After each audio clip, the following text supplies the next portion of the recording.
소망합니다. 기도하겠습니다. 살아계신 아버지 하나님 감사합니다.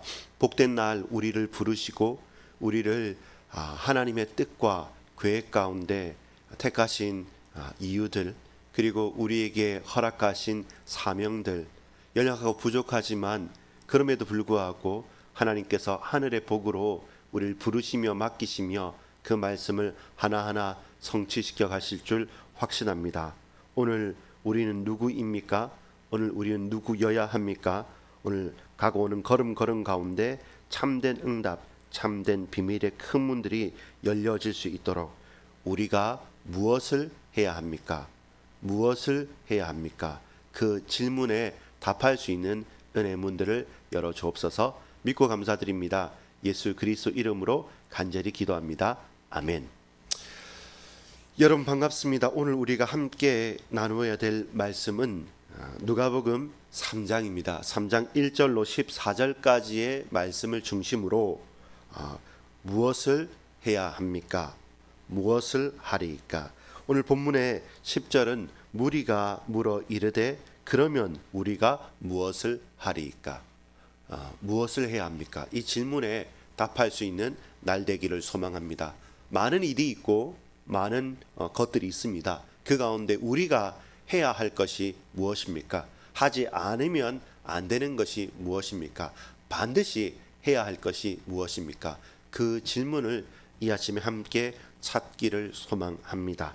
우리 누가복음 3장 1절로 14절까지의 말씀을 함께 보도록 하겠습니다. 3장 1절입니다.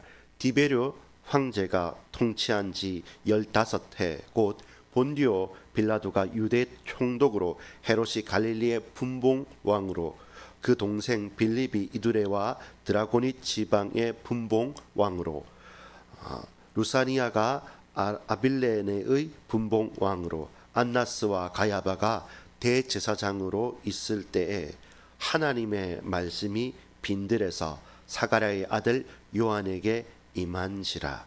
이 시대의 상황입니다. 티베리우스 디베르 황제가 AD 14년부터 37년까지 통치하고 있을 때 유대인은 분봉왕 4분의 1씩 이렇게 나누어지게 됩니다. 각자가 그 분봉왕으로서 지역을 다스리고 있고 로마의 황제 티베리우스가 다스리는 가운데 유대 총독으로는 빌라도가 파송되어져 있는 아주 정치적으로 혼란스럽고 쉽지 않은 때입니다. 그걸 또 어떻게 알 수 있냐면 본래는 안나스가 대제사장으로 있고 대제사장은 한 명인데 그 사이인 가야바가 이 유대 지역에서 2명의 대제사장이 있게 되는 거죠. 아마도 로마의 입맛에 맞는 사람, 그러니까 안나스의 사위 가야바를 또 세워서 그럴 수 없는데 대제사장이 2명으로 있는 혼란한 시대입니다. 정치도 경제도 사회도 종교도 그 모든 삶이 혼란스러운 때, 그때가 이때 아닐까요? 우리의 삶이 풍요롭게 보여도 고난이 있고 또 타락이 있고 또 힘듦이, 그 부침이 있는 오늘과 같은 시대가 아닌가 합니다. 그때 하나님께서 택하신 분명한 이유 있는 일들, 그 인물 그리고 그 사명이 펼쳐집니다. 3절입니다. 요한이 요단강 부근 각처에 와서 제사함을 받게 하는 회개의 세례를 전파하니. 그래서 세례 요한이 되는 거죠.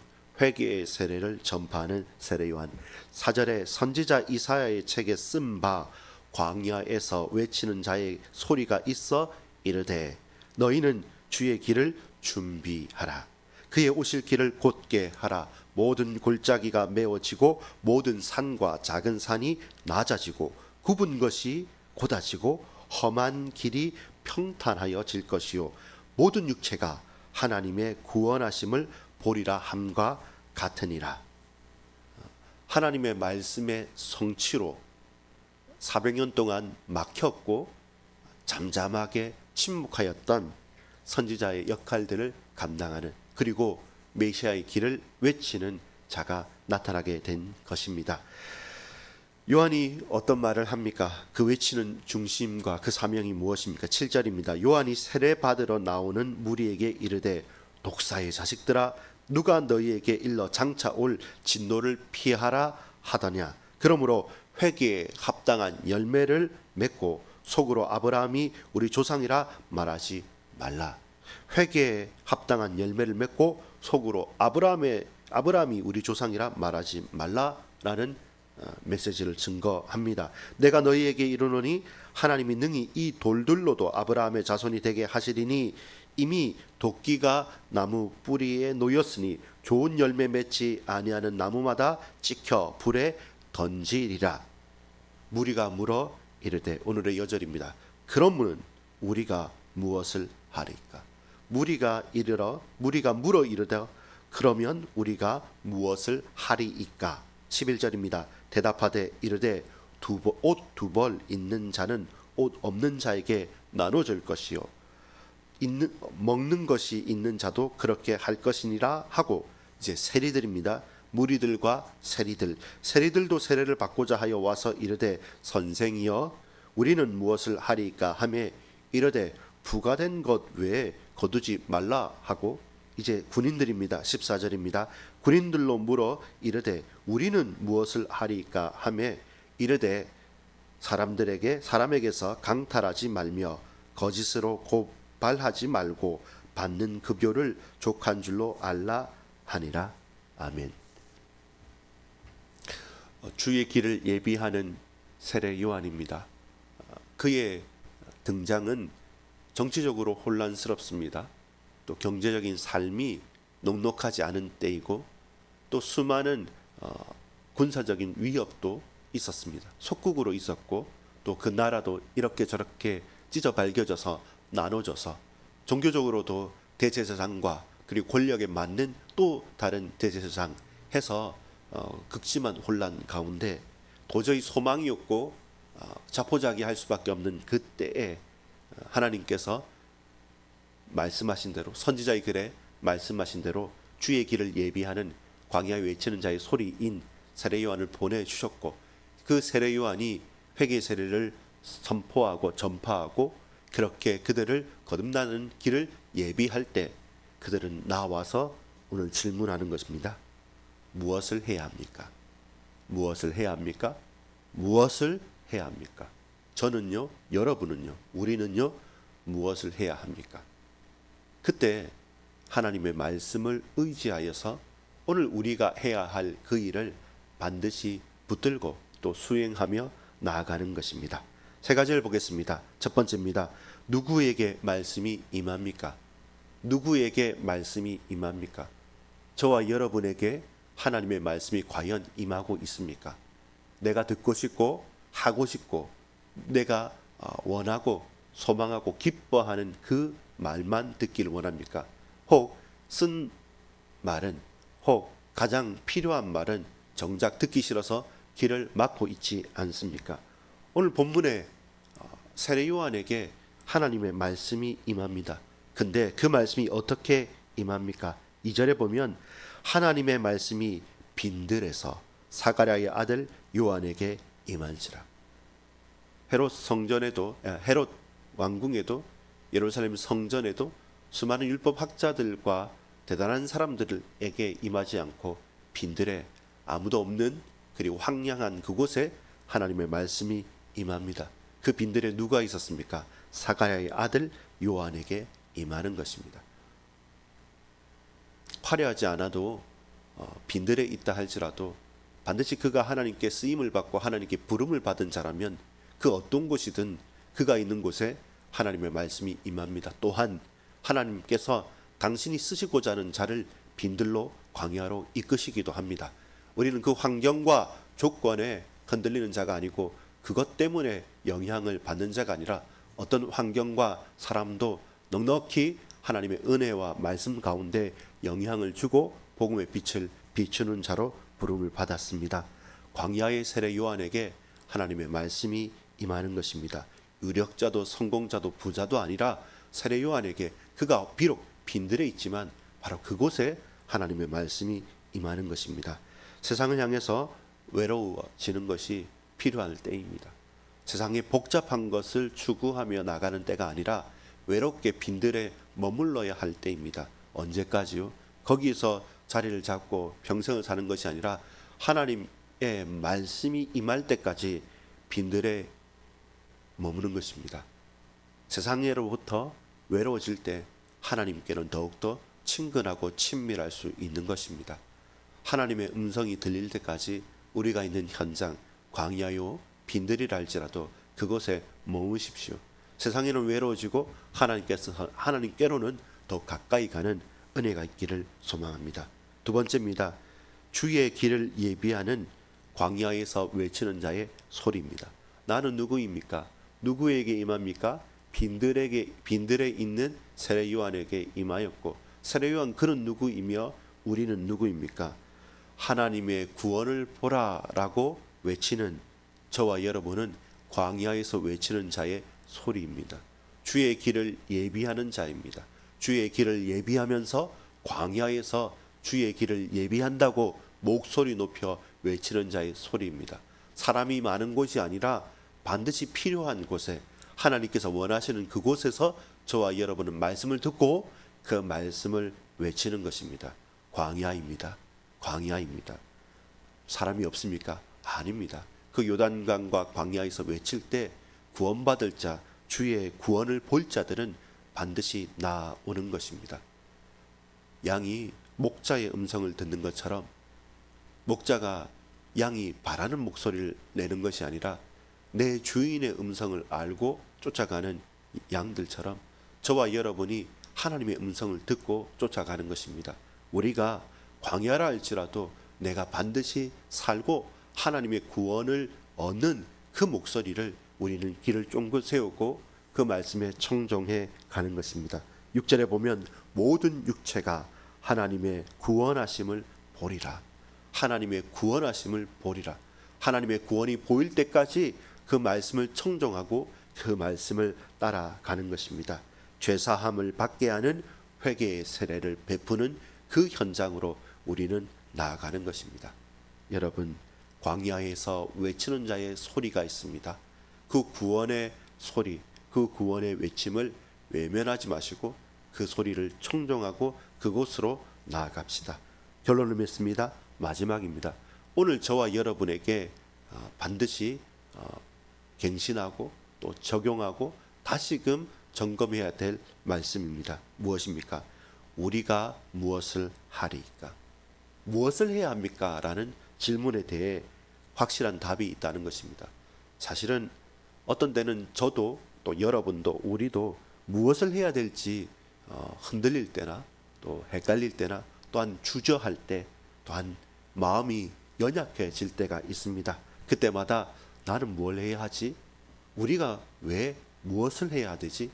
우리는 무엇 때문에 예배하고 함께 신앙생활을 하는 것일까라는 질문이 들 때 그때 구체적이고도 분명하고도 완벽한 하나님의 말씀을 붙들고 가는 것입니다. 누가 나왔습니까? 무리가 먼저 나와서 우리가 무엇을 하리까 질문합니다. 그때 세례 요한은 말합니다.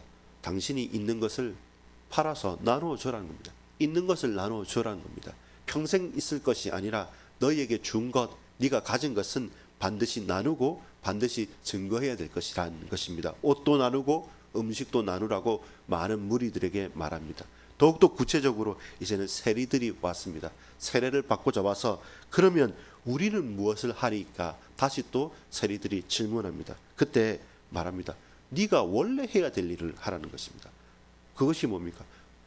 주어진 해야 될 세금 외에는 더 받지 말라는 겁니다. 근데 착복하고 근데 자기 것으로 알고 그들을 억압하는 그 세리의 자리에서 내려오라는 것입니다. 또 말합니다. 이제 군인들이 와서 말합니다. 우리는 무엇을 하리까 할 때 이런 말합니다. 당신이 군인입니까? 그러면 군인을 하십시오. 왜 사람에게 강탈하며 거짓으로 고발하며 자신이 받는 급여보다 더 많이 받으려고 불법을 자행합니까? 라고 말을 하는 것입니다. 그것이 세례 요한이 구체적으로 답을 준 것입니다. 수많은 사람들이 있고 수많은 일들이 있고 우리의 주어진 많은 만난들이 있습니다. 그 가운데 무엇을 해야 합니까? 내게 주어진 것을 하는 겁니다. 하나님께서 우리에게 말씀을 주셨습니다. 그 말씀을 붙잡고 기도하는 겁니다. 우리가 어떤 직업을 가지고 있고 우리에게 주어진 가정과 맡기신 자녀들과 또 섬겨야 될 동기와 우리 형제 자매 그리고 부모님들이 있습니다. 마땅히 내가 누구로서, 아내로서, 남편으로서, 자녀로서, 또한 형제 자매로서 우리가 해야 될 일들을 헌신하고 배려하는 것입니다. 도도 말고 덜도 말고 다른 것이 없습니다. 근데 세상에는 그것을 속이고 그것을 억압하고 그를 자기의 유익을 위해서 더 해 나가는 일들이 비일비재했습니다. 지도자들부터 제사장부터 통치자들부터. 그래서 뭡니까? 회개하라는 것입니다. 돌이키라는 것입니다. 왜냐하면 이제 곧 나는 물로 세례를 베푸거니와 앞으로 나보다 더 큰 이가 오셔서 성령과 불로 심판하실 것이다. 그래서 당신들은 돌이켜야 됩니다. 그리고 주목하십시오. 이제 주님이 오십니다. 라고 하는 회개의 세례를 베풀어서 주의 길을 예비하고 주목하게 만드는 겁니다. 장장 400년 동안 막혀 있었던 그 길을 삐직하고 여는 사람이 바로 세례 요한이었습니다. 여러분, 이 하루를 살아갈 때 하나님의 말씀이 저와 여러분에게 임하는 자입니까? 여러분, 빈들에서 좀 외로워지십시다. 많은 미디어나 많은 말들 속에서 그 세상과는 조금은 격리하고 침묵하고 외로워지며 반대로 하나님과는 더욱더 은밀하고 친밀하게 가까워집시다. 왜 그렇습니까? 그 빈들에 있는 자에게 하나님 말씀을 허락해 주십니다. 그리고 그 말씀을 받은 자에게 내가 뭘 해야 될지 분명히 깨닫게 하십니다. 이제는 내가 뭘 해야 될지 아는 사람은 다른 사람이 내가 뭘 해야 됩니까? 라고 물을 때 그들에게 분명한 이유 있는 답을 말씀을 기준으로 전파하고 증거할 수 있는 그리스도 예수의 하나님의 백성답게 증인으로 살아갈 수 있습니다. 말씀이 내게 임하십니까? 그 말씀을 붙들고 내가 해야 될 일을 하십시오. 그러면 이제 내가 만나는 내가 가야 될 현장에 반드시 말할 수 있는 증인으로서 그들에게 증거할 수 있습니다. 오늘 증인으로 삽시다. 오늘 말씀으로 삽시다. 오늘 나의 사명을 감당하면서 살아가기를 소망합니다. 우리 자녀들과 가정에서도, 여러분 우리 직장과 현장에서도, 그리고 사모하는 몸된 교회와 우리 권속들과 함께 그렇게 말씀을 받고 말씀을 고백하고 실천하고 또 다른 사람들에게 이 말씀을 증거하는 증인의 삶을 사는 저와 여러분 되기를 소망합니다. 여러분의 길이, 우리의 걸음이 주의 길을 준비하는 믿음의 걸음 되어지기를 소망합니다. 기도하겠습니다. 아버지 하나님 감사합니다. 하나님 빈들에 있는 세례 요한에게 하나님의 은혜가, 하나님의 말씀이 임하셨습니다. 이제 우리가 받은 그 말씀 그대로 그 말씀을 성취하며 그 말씀을 이루며 그 말씀을 붙들고 살아가는 증인의 삶을 살 수 있도록, 누가 어떤 사람이 어디에서 어떤 질문을 하든지 우리 몸소 우리의 인생을 걸고 그리스도의 제자요 하나님의 분명한 백성답게 자녀들답게 우리가 그 일과 사실과 그 모든 것들에 참된 모델로서 증인으로 걸어갈 수 있도록 주여 우리의 걸음들을, 우리 입술의 말을, 우리 인생을 책임져 주옵소서. 특별히 사랑하는 주의 권속들, 우리 반석의 모든 권속들과 그 연결되어진 현장들과 그 동역자들에게 주님 은혜를 베풀어 주옵소서. 모든 불신앙과 흑암의 권세가 온전히 예수 이름 앞에 무력화되어지며 예수 그리스도 그 이름이 모든 현장에 모든 문제와 사건들을 능히 넉넉히 승리케 하시며 오직 예수 이름 앞에서 하나님 앞에 최고로 영광 돌리는 삶을 살 수 있도록 주여 우리를 붙들어 주옵소서.